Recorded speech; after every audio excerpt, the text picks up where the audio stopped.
पर yes bank की बात करते हैं, आखिरी स्टॉक है हमारे ब्रोकर बोले में।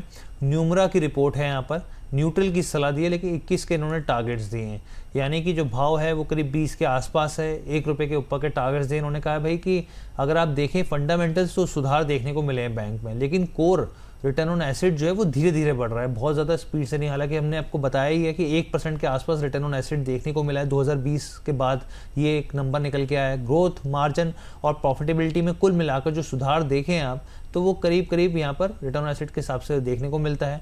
अगर आप यहाँ पे और ब्रोकरेज की बात करें यहाँ पर कि भाई न्यूमरा ने क्या कहा, तो इसमें उन्होंने कहा कि प्रॉफिटेबिलिटी में जो है कुछ फैक्टर ज़रूर यहाँ पर रहे हैं, लेकिन यहाँ पर जो है नए मैनेजमेंट जो है वो जो यहाँ पे एग्जीक्यूशन किस तरीके से करेगा, इम्प्लीमेंटेशन किस तरीके से करेगा, उस पर ज़रूर नज़र बना के रखी जाएगी आगे भविष्य के लिहाज से। सर क्या 21 के लेवल्स तो बिल्कुल आसपास ही हैं, कौन से टारगेट्स देख रहे हैं आप येस बैंक के लिए? तो 40 रुपए के टारगेट है। 40 रुपए के टारगेट है? यस, 40 रुपए का। यस, सीरियसली बोल रहा हूँ मैं। अच्छा। देखिए, जब 39 रुपीज था तब सुजलॉन में हमने टारगेट्स दिए थे 52 के, वो टारगेट हासिल हुए हैं। अभी वोडाफोन आइडिया 1 साल में 22 रुपए के टारगेट है, वो भी हमने एयू बोनस के सारे परिवार के साथ शेयर किया है।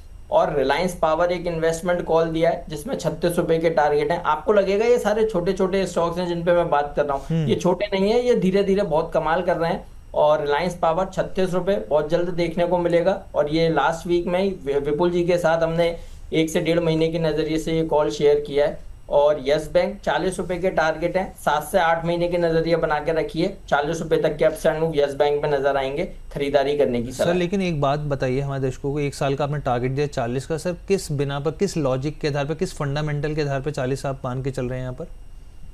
देखिए, मैं फंडामेंटल मुझे इतना पता है कि बैंक में जैसे पहले काम हो रहा था 4 साल पहले, वैसे ही आज काम हो रहा है। जो खबरें निकल कर आ रही थी पहले, वो सारी मार्केट डिस्काउंट कर रहा है। दूसरी चीज, जो लॉकिंग था 3 साल का, वो भी स्टॉक में खत्म हुआ है। लोअर लेवल से बहुत अच्छी बाइंग स्टॉक्स में देखने को मिल रही है।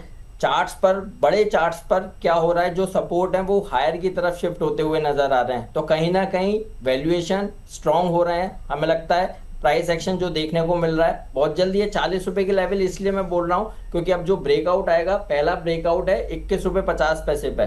21.50 के बाद स्टॉक में कोई हर्डल नहीं है, 32 रुपए तक के अपसाइड मूव बनेंगे। और जब 32 रुपए तक की रैली बनेगी तब क्या होगा, जो लोगों की नजर में ये काउंटर नहीं है, फिर नजर में आएगा, फ्रेश बाइंग वहां देखने को मिलेगी। तो 40 रुपए तक की रैली बनेगी।